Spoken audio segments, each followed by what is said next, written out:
Assalamualaikum warahmatullahi wabarakatuh. Perkenalkan, nama saya Azwara Devina dengan NIM 85896039 dari Pokjar Giri Banyuwangi. Video ini dibuat untuk memenuhi tugas mata kuliah inovasi pembelajaran, yaitu tentang Automate Online Proctoring. Di kesempatan kali ini saya akan membahas sebuah inovasi teknologi yang sangat penting dan relevan bagi dunia pendidikan jarak jauh, khususnya di universitas terbuka, yaitu sistem Automate Online Proctoring atau disingkat AOP. Seperti yang kita ketahui bersama, universitas terbuka adalah perguruan tinggi yang menerapkan sistem pendidikan terbuka dan jarak jauh. Prinsip utamanya adalah memberikan akses pendidikan seluas-luasnya kepada masyarakat tanpa dibatasi oleh jarak, waktu, maupun usia. Karena sistem ini, mahasiswa UT tersebar di pelosok Indonesia bahkan sampai ke luar negeri.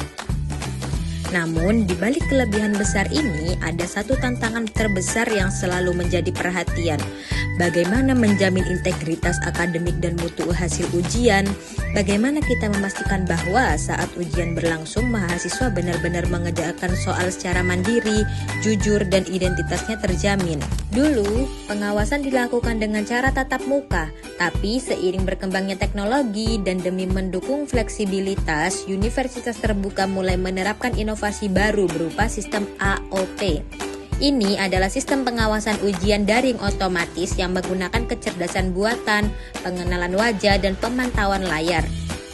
Tapi pertanyaannya, apakah teknologi canggih saja cukup? Ternyata tidak, karena bagaimanapun juga teknologi baru tidak otomatis langsung diterima oleh penggunanya. Ada proses penerimaan, ada kekhawatiran, ada ragu. Nah, disinilah pentingnya memahami teori difusi inovasi dari Everett M. Rogers.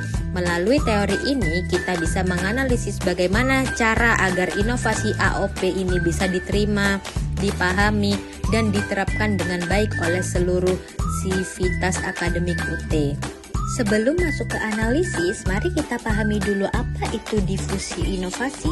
Menurut Rogers, difusi inovasi adalah proses di mana sebuah ide, teknologi, atau praktek baru dikomunikasikan melalui saluran tertentu dalam waktu tertentu di antara anggota sebuah sistem inovasi. Intinya, inovasi itu menyebar dan penyebaran itu punya pola. Keberhasilan adopsi sangat bergantung pada persepsi kita terhadap inovasi itu sendiri. Rogers membagi ada 5 karakteristik utama yang menentukan cepat atau lambatnya inovasi itu diterima. Mari kita bahas satu persatu, dikaitkan langsung dengan sistem AOP ini. Pertama, keunggulan relatif. Ini artinya seberapa jauh inovasi ini dianggap lebih baik daripada cara lama. Untuk AOP, jawabannya sangat jelas, keunggulannya sangat tinggi. Dibandingkan ujian tatap muka, AOP jauh lebih efisien. Memangkas biaya sewa tempat, tenaga pengawas, dan logistik. Bagi mahasiswa, ini berarti fleksibilitas. Ujian bisa dilakukan dari rumah, tidak perlu perjalanan jauh. Dan yang paling penting, pengawasan berbasis algoritma itu konsisten, tidak lemah, tidak memihak, sehingga menjamin keadilan dan meningkatkan kredibilitas hasil ujian. Kedua, kesesuaian. Apakah AOP cocok dengan nilai-nilai kebiasaan dan kebutuhan kita? Secara filosofis sangat cocok. AOP mendukung visi UT, pendidikan terbuka dan fleksibel. Ini kelanjutan alami dari sistem pembelajaran daring yang sudah kita pakai. Tapi ada sisi yang kurang sesuai, yaitu kebiasaan lama, di mana ujian jarak jauh sering dianggap bebas, tidak diawasi, dan ketat. Dan juga bagi mahasiswa di daerah terpencil, syarat internet cepat dan perangkat lengkap kadang belum sesuai dengan kondisi real mereka. Ini tantangan terbesarnya. Ketiga, kompleksitas. Ini aspek yang paling perlu diperhatikan. Kompleksitas artinya beberapa sulit inovasi ini dipahami dan dipakai. AOP itu teknologinya canggih, tapi bagi pengguna awam cara kerjanya terasa rumit. Ada syarat kamera, mikrofon, koneksi harus stabil, aturan gerakan saat ujian ketat. Hal ini memicu kecemasan nanti kalau sistem errornya gimana, salah gerak dikit dianggap curang atau enggak ya. Jadi tingkat kompleksitas AOP itu sedang ketinggi. Kalau tidak dibantu panduan yang jelas, jadi penghambat utamanya. Keempat, kemampuan uji coba. Ini poin kekuatan AOP. Inovasi ini bisa dicoba bertahap, bisa diujikan di satu wilayah dulu, satu jurusan dulu, atau dijadikan simulasi ujian. Mahasiswa bisa mencoba berkali-kali tanpa resiko nilai. Kesempatan mencoba ini sangat ampuh untuk mengurangi rasa takut dan ketidaktahuan. Semakin sering dicoba, semakin berani mereka mengadopsi. Kelima, kemampuan pengamatan. Artinya, apakah manfaat atau hasilnya terlihat nyata? Hasil penerapan AOP itu langsung terasa. Kita bisa lihat ujian jadi lebih tertib, indikasi kecurangan menurun, dan laporan hasil lebih rapi. Dampak jangka panjangnya juga kelihatan, reputasi lulusan UT makin diakui. Kalau manfaatnya kelihatan jelas, orang lain akan ikut tertarik untuk memakainya. Nah, setelah kita tahu karakternya, sekarang kita masuk ke inti utamanya. Bagaimana strateginya? Menurut Rogers, keputusan untuk menerima inovasi itu terjadi melalui 5 tahapan berurutan. Yang pertama pengetahuan, persuasi, keputusan, penerapan, sampai konfirmasi. Yang pertama, pengetahuan. Di sini fokusnya untuk beri pemahaman yang jelas.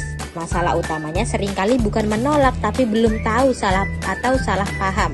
Strateginya, UT harus bersosialisasi terstruktur. Buat panduan sederhana, video tutorial visual, infografis yang gampang dimengerti. Jangan cuma bahas teknis tapi jelaskan tujuannya. Yang kedua, persuasi.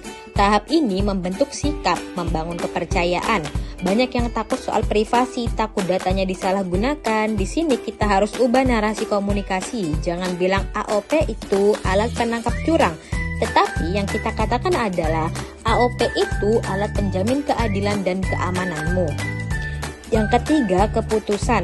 Saat mereka memilih mau pakai atau tidak, kuncinya beri pengalaman langsung.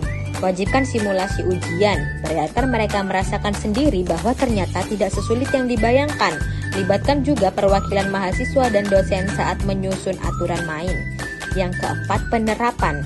Saat pelaksanaan nyata, di sini dukungan teknis adalah segalanya. Jangan biarkan mereka bingung, siapkan tim bantuan atau helpdesk yang aktif 24 jam saat masa ujian. Yang terakhir yaitu konfirmasi.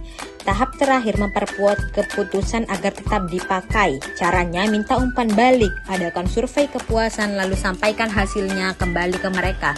Bilang terima kasih masukanmu, ini yang kita perbaiki.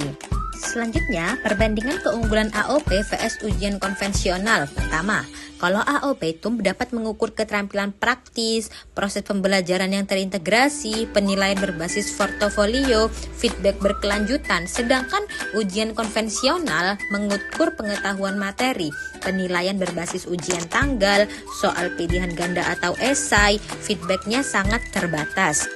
Dari analisis mendalam ini, kita bisa melihat gambaran utuhnya. Sistem AOP ini adalah inovasi yang sangat potensial, punya keunggulan tinggi, sangat cocok dengan visi UT dan manfaatnya nyata. Tapi kita juga jujur melihat tantangannya. Kompleksitas teknis dan kekhawatiran pengguna adalah dua hal utama yang harus dikelola. Keberhasilan difusi inovasi ini tidak hanya soal seberapa canggih teknologinya, tapi lebih kepada seberapa baik kita mengelola perubahan perilaku dan persepsi manusia. Teknologi canggih saja tidak berguna kalau penggunanya takut, bingung, dan merasa tidak didukung. Harapan saya dengan pemahaman dan strategi yang tepat ini, sistem AOP bisa diterima sepenuhnya, berjalan lancar, dan pada akhirnya meningkatkan mutu serta kredibilitas lulusan universitas terbuka di mata bangsa Indonesia dan dunia. Demikian pemaparan saya mengenai difusi inovasi sistem Automate Online Protecting. Semoga bermanfaat dan bisa menjadi bahan masukan lagi pengembangan pendidikan kita ke depan. Terima kasih banyak atas perhatiannya.